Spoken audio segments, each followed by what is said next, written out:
शांत सर्व पत्रकार बांधवांचं कार्यालयामध्ये स्वागत करते. खर तर आजपर्यंत जी वाटचाल आहे त्यामध्ये जे आमचं काम चाललंय राष्ट्रवादी काँग्रेस पक्षाचं यापूर्वी होतं आणि आता अपक्ष म्हणून उमेदवारी अर्ज दाखल केल्यानंतर जे काही दिवस आम्ही काम करतोय तर त्याचं सगळ्याचं म्हणजे काम ते लोकांपर्यंत पोहोचवण्याचं काम हे तुमच्या माध्यमातूनही होत आहे. त्यामुळे अतिशय चांगलं वातावरण मतदारसंघामध्ये आहे, त्यामुळे त्याचं श्रेय तुम्हालाही जातं. त्यामुळे सर्वप्रथम सर्व पत्रकार बांधवांचं मी मनापासून आभार व्यक्त करते. आचार्य बाळशास्त्री जांभेकर यांची पत्रकारिता प्रखरपणे आणि अतिशय निर्भीडपणे तुम्ही सांभाळताय आणि त्याचा वेळोवेळी प्रत्यय येत आहे. आणि हे खरंच या निवडणुकीच्या कालावधीमध्ये असे उमेदवार सगळे उभे असताना हे खरंच कौतुकास्पद आहे. आज पत्रकार परिषद बोलवण्याचं कारण म्हणजे खरं तर जाहीरनामा प्रकाशन करायचं होतं आणि गेले काही दिवस जो प्रचाराचा झंझावात आमचा चालू आहे माझ्या सर्व सहकाऱ्यांबरोबर तो अतिशय चांगल्या पद्धतीने चाललेला आहे. जवळपास कालपर्यंत 148 गावांमध्ये गेल्या 3 तारखेपासून पोहोचलेलो आहोत आणि चांगला प्रतिसाद गावागावामध्ये आहे. महिला भगिनींमध्ये अतिशय चांगला प्रतिसाद आहे. सगळेजण सांगतात की तुम्ही भिया नको, आम्ही तुमच्या पाठीशी असो. हे वाक्य अतिशय प्रेरणा देणारं आणि आधार देणारं आहे आणि सगळीकडे चांगलं वातावरण आहे. तुम्हाला वेळोवेळी तुम्ही पाहतच असता, तुम्ही बघत असता, तुम्हाला सगळं माहिती आहे, सांगायची गरज नाही. पण हे पत्रकार परिषद सांगणं पण गरजेचं आहे कारण ते लोकांपर्यंत पोहोचलं पाहिजे, त्यामुळे सांगते. त्यामुळे ही अतिशय चांगली परिस्थिती आज मतदारसंघामध्ये आहे. सावंतवाडी, वेंगुर्ला, दोडामार्ग प्रत्येक ठिकाणी काही ठिकाणी आम्हाला दिसलं की लोकांमध्ये काही नाही, प्रत्येक गावामध्ये दिसलं की लोकांमध्ये प्रचंड नाराजी आहे आणि काही ठिकाणी दिसलं की लोकांमध्ये एवढी नाराजी आहे की त्यांना मतदान पण करायचं नाहीये. कालच्या न्यूज तुम्ही बघितल्या असतील, अशा बऱ्याच महिला भेटल्या की ज्यांना कंटाळलेल्या आहेत की आम्ही वैतागलोय, आम्हाला कोणत्या सोयी सुविधा नाहीये, आम्ही मतदानाला जाणारच नव्हतो पण आता आम्हाला ऑप्शन मिळालंय आणि आम्ही मतदानाला आता जाणार आहोत, हे आम्हाला बघायला मिळालं. शेतकरी बांधवांच्या समस्या ह्या सगळ्या वर्षानुवर्ष त्याच आहेत. रोजगार, आरोग्य याच्यावर मी वर्षानुवर्ष 4-5 वर्ष तेच बोलते. त्यामुळे ह्या सगळ्या समस्या लोकांनी मांडल्या परत आलं. त्यामुळे अतिशय चांगलं वातावरण हे आमच्या सर्वांसाठी आहे आणि ते आमची वाटचाल ही विजयाकडे घेऊन जाणार आहे. त्याच्यामुळे काय काय कंटाळले लोक सत्ताधाऱ्यांना अर्थात ते शेतकऱ्यांना. काल तुमच्यावर जाहीर सभेतनं माजी राज्यमंत्री आणि तुमचे मार्गदर्शक गोविंद भोसले यांनी टीका केली. त्यांनी शरद पवारांचा शब्द पाळला नाही, अशाला तुम्ही करू नका असं लोकांना त्यांनी आवाहन केलं. सांगणारे कोणते? आदरणीय प्रवीणभाई भोसले हे आमचे मार्गदर्शक होते आतापर्यंत आणि 7-8 वर्ष त्यांनी माझं आमचं सर्वांचं काम जवळून बघितलेलं आहे. दिवस रात्र अहोरात्र घेतलेले कष्ट त्यांनी पाहिलेले आहेत आणि अचानक काय झालं माहित नाही. म्हणजे तिकीट मागायला किंवा आम्ही सगळे जात होतो किंवा सगळे हे चाललेलं होतं तेव्हा प्रयत्न करण्याच्या ऐवजी मागे घेण्यासाठी जास्त प्रयत्न झालेले हे तुम्ही सगळ्यांनी पाहिलेलं आहे. पण ते असं होते, आता सगळ्यांनाच कुतूहल आहे हे कशामुळे घडलं, काय घडलं. पण आदरणीय प्रवीण भाईंना मला एवढं विचारायचंय की आदरणीय पवार साहेबांनी बरेच वेळा त्यांना संधी दिली, राष्ट्रवादी काँग्रेस पार्टीच्या माध्यमातून विधानसभेला बरेच वेळा संधी दिली. मग 2009ला जेव्हा राष्ट्रवादीचा उमेदवार होता तेव्हा त्यांनी बंडखोरी का केली? आज मी बंडखोरी केलीये पण मी पक्षाच्या उमेदवाराच्या विरोधात केलेली नाहीये. आज मी दुसऱ्या पक्षातनं आलेले उमेदवार जे महाविकास आघाडीमध्ये आले त्यांच्या विरोधात केलेली आहे. म्हणजे निष्ठावंत कार्यकर्त्यांसाठी आज सर्वसामान्यांचा प्रतिनिधी म्हणून आज मी तिथे बंडखोरी केलेली आहे. आणि मला बंडखोरी पण म्हणायचं नाही, मी जनतेचा उमेदवार म्हणून रिंगणात आहे. त्यामुळे प्रवीण भाईंना तर हा नैतिक अधिकार नाहीये हा प्रश्न विचारायचा, पण असं मला वाटतं. काल उद्धव ठाकरे म्हणाले होते की महायुती या मतदारसंघात तुम्हीच आहात आणि ते म्हणतात की महायुती ती अत्यंत प्रभावी नाही, जनतेची हानिकारक आहे, अशांना मदत करणे म्हणजे गद्दारापेक्षा द्रोहीचं काम. आदरणीय उद्धव ठाकरे साहेबांचा मी आदरणीय पवार साहेबांनी इतकाच आदर करते. ते मोठे नेते आहेत पण त्यांच्यावर बोलण्या एवढी मी मोठी नाहीये, त्यामुळे मला काही जास्त बोलायचं नाही. तुला मॅडम तुमच्यावर अशी टीका होती की केसरकरांनी तुम्हाला मतं खाण्यासाठी महाविकास आघाडीच्या विरोधात उभं केलं, त्या संदर्भात काय? नाही असं कोण म्हणतं?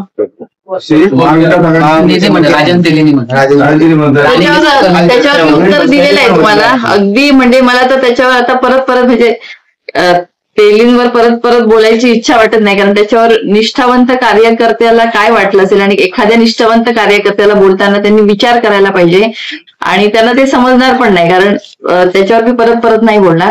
पण आता तुम्ही म्हणतात की बाकीचे जे म्हणतायत की मतं खाण्यासाठी उभं केलं असं काही जण म्हणतायत, असं तुमचं म्हणणं आहे, तर केसरकर पडणार हे जगजाहीर आहे, बरोबर ना? आणि लोकांना आता ऑप्शन दिसायला लागलाय. लोक म्हणतायत की आम्हाला ऑप्शन मिळालंय आणि त्यामुळे आपली वाटचाल विजयाकडे आहे. सगळे पराभवाच्या छायेत आहेत समोरचे. त्यामुळे ह्या भीतीने की एक महिला आमदार होती की काय, ह्या भीतीने सगळेजण अशा प्रकारचं बोलणं बोलत आहेत आणि असं मला वाटतं. त्यामुळे हे वक्तव्य म्हटलं होतं गेल्या काही 5. आता तो प्रश्न तेव्हा माझ्याबद्दल विचारला होता पत्रकारांनी असं मला वाटतं, तेव्हा त्यांनी हे उत्तर दिलेलं. पण त्यांना माहितीये की त्यांनाही असं वाटतंय की यांच्याबद्दल वातावरण चांगलं आहे. जर आपण म्हणजे त्यांच्यामध्ये त्यांना भीती वाटते की विरोधात बोललं तर लोक परत विरोधात जातील. त्यामुळे वातावरण चांगलं आहे. एका महिलेला एका मान सन्मान आपल्या कोकणामध्ये दिला जातो आणि काम करते हे सगळेजण बघतायत. त्यामुळे माझ्या विरोधात जर वक्तव्य करण्याची त्यांच्यामध्ये ताकद नाही, ते बोलू शकत नाही, कारण ते घाबरतायत की लोक परत विरोधात जातील. दुसरं मॅडम तुमच्या केली अशी त्यांची एका शिवसेना नेत्याने एका राष्ट्रवादीमध्ये आहे.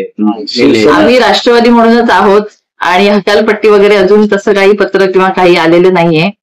आणि 23 तारखेनंतर पण आम्ही राष्ट्रवादी म्हणूनच असणार. आणि जेव्हा फॉर्म भरला आदरणीय पवार साहेबांचा, आदरणीय जयंत पाटील साहेब, आदरणीय सुप्रियाताई या सगळ्यांचा आशीर्वाद घेऊनच आलेले आहे, तेव्हा त्यांनी सांगितलं तू पुढे जा, फॉर्म भर. आम्ही 2 दिवसांत तोपर्यंत प्रयत्न चालू आहेत आणि आम्ही कळवतो वगैरे सांगितलेलं त्यांनी. त्यामुळे त्यांच्या कानावर घालून मी फॉर्म भरलेला आहे, एवढं मला माहिती.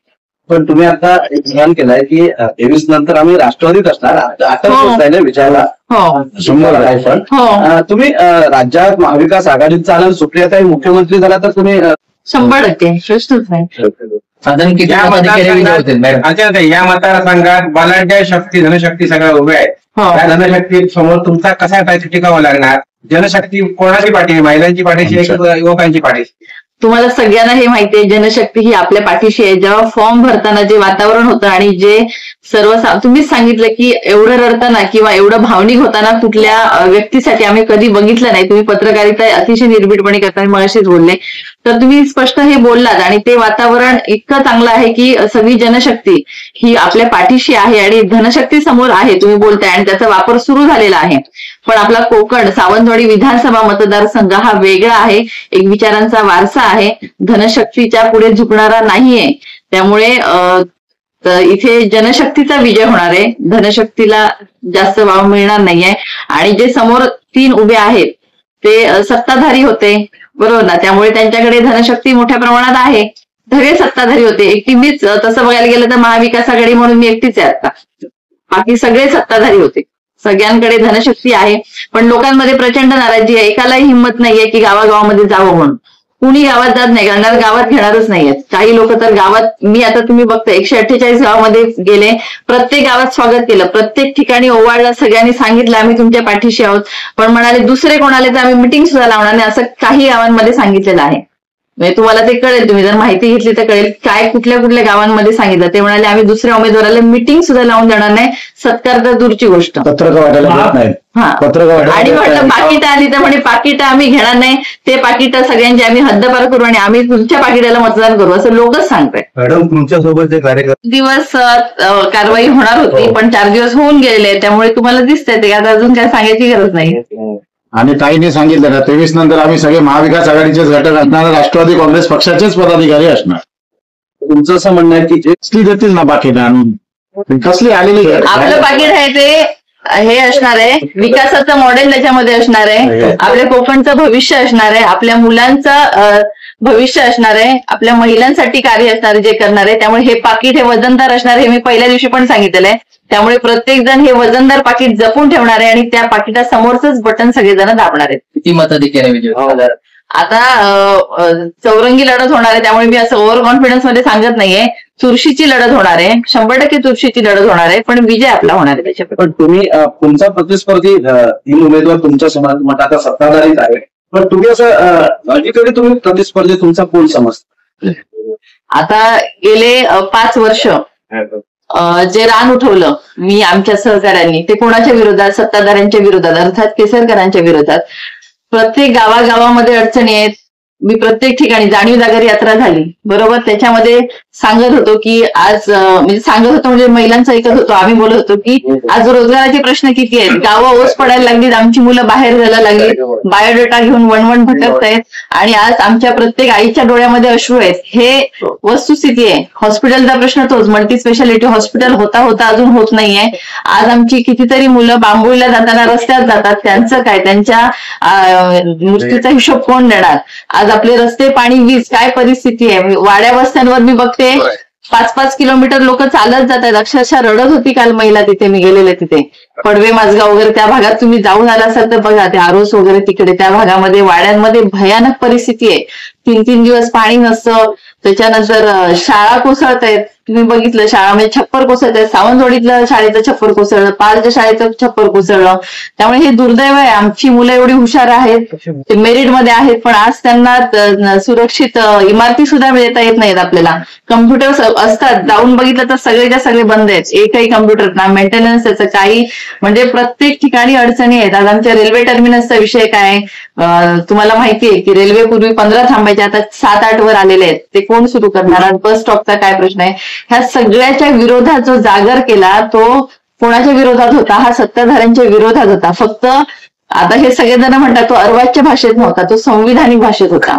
त्यामुळे अर्वाच्य भाषा बोलणं, सगळ्यांना वाटतं टीका करत नाही केसरकरांवर, पण ही टीका नाही तर काय? हे सगळं फेल्युअर कोणाचं आहे? हे सगळं तुम्ही आज मतदारसंघामध्ये जे एवढ्या गोष्टी आहेत, वाईट म्हणजे समस्या आहेत, याचं फेल्युअर हे सत्ताधाऱ्यांचं आहे, अर्थात केसरकरांचं आहे. त्यामुळे ही टीका त्यांच्यावरच होती. फक्त सगळ्यांना माहित होतं ही काय तेलींवर टीका नव्हती, ही प्रवीण भोसलेंवर नव्हती की अजून कोणावर नव्हती. सत्ताधारी ते होते, त्यांच्यावरच होती ना ती. त्यामुळे सत्तेत ते असल्यामुळे, मंत्री असल्यामुळे त्यांच्यावर होती. ताई, तुम्ही आमच्या शाली परिधान केले, तुमच्या शपथ नावावरील पण मधली लाईन पिवळी आहे, काय याचा तुम्ही काय? पिवळ शांततेचं प्रतीक आहे, आरोग्याचं शांततेचं प्रतीक आहे. त्यामुळे आरोग्यदायी, शांततादायी वातावरण सावंतवाडीत राहिलं पाहिजे आणि ते टिकलं पाहिजे. आणि ह्या टिकण्यासाठी आम्ही सगळेजण आहोत आणि याच वातावरणात हे इलेक्शन झालं पाहिजे आणि ते होईल. मध्यंतरी केसरकरांनी एक विधान केलं होतं की अर्चना गारे यांचं काम चांगलं आहे आणि सुदैवाने तुम्ही निवडून आलात आणि दुर्दैवाने मावसले, आणि केसरकरांनी पुन्हा तुम्हाला त्यांच्या महायुतीत जर पाचारण केलं, आमंत्रण दिलं, तर तुमची भूमिका काय असेल? विरोधात जाईल. तुम्ही निवडून आलात, तुम्ही अपक्ष म्हणून निवडून आलात. नाही, पक्षावरून राहणार राष्ट्रवादी, म्हणजे महायुतीची सत्ता येणारच नाहीये. मुळात प्रचंड नाराजी महाराष्ट्रामध्ये आहे, त्यामुळे महायुतीची सत्ता 100% येत नाही. आणि अजून एक ऑडिओ क्लिपचं एक कळायचं होतं, काल एक ऑडिओ क्लिप ऐकली, ते एक राहिलं सांगायचं. ऑडिओ क्लिप मध्ये असं ऐकलं की ती जुनी ऑडिओ क्लिप आहे, 4-5 दिवसापूर्वीची, आधीची असेल फॉर्म मागे घेताना. उपमुख्यमंत्री देवेंद्र फडणवीसजी आणि अपक्ष उमेदवार यांची मी ऑडिओ क्लिप ऐकली, तर त्याच्यामध्ये ते म्हणाले की तेली निवडून आले तरी चालतील. त्यामुळे तेली नेमके कोणी उभी केले हे पण विचार करण्यासारखं आहे. याच्याकडे प्रूफ आहे. माझ्याबद्दल बोलतात ना, त्यांच्याकडे प्रूफ नाही. समोर यावं आणि बोलावं, समोरासमोर खरं खोटं करावं, करून दाखवा. ऑडिओ क्लिप नाही फडणवीसांची, त्यांचं आहे ते, पाहिजे ती सत्यता पडताळून बघा. त्याचं चॅलेंज आहे माझं तर त्याला. ते सत्य आहे. आणि जे बोलतायत ना ताईना केसरकर ऑडिओ क्लिप सांगते ना, तेलीना भाजपनेच उभा केलेला आहे, त्याला चुबा पाठिंबा भाजपचा आहे असं आपलं नाव आहे का? हो. आणि दुसरी गोष्ट, जे महाविकास आघाडीची उमेदवार मीच आहे आणि आज महिला आमदार होणार याची भीती वाटते. त्यामुळे हे सगळं घडवलं जातं आणि बोललं जातंय. पराभवाच्या शाळेत सगळेजण आहेत, त्यामुळे आज कुठेतरी वेगळ्या अफवा पसरवल्या जातात, कुठेतरी मागे खेचण्याचं काम चालू आहे. पण सावंतवाडी विधानसभा मतदारसंघ याला भीक घालणार नाही कशालाच. आणि एक महिलेच्या पाठीशी उभा राहणारा मतदारसंघ आहे. त्यामुळे महाराष्ट्रात सगळीकडे म्हणलं जातं की स्त्री शक्तीचा जागर आम्ही करतो, पण 23 तारखेला स्त्री शक्तीचा जागर हा सावंतवाडी विधानसभा मतदारसंघामध्ये तुम्हाला झालेला दिसणार आहे आणि तो करून दाखवणार आहे. तो दोन आणि एकच सांगतो, जे आता आरोप करतायत ना, जे आरोप करतायत की ताईना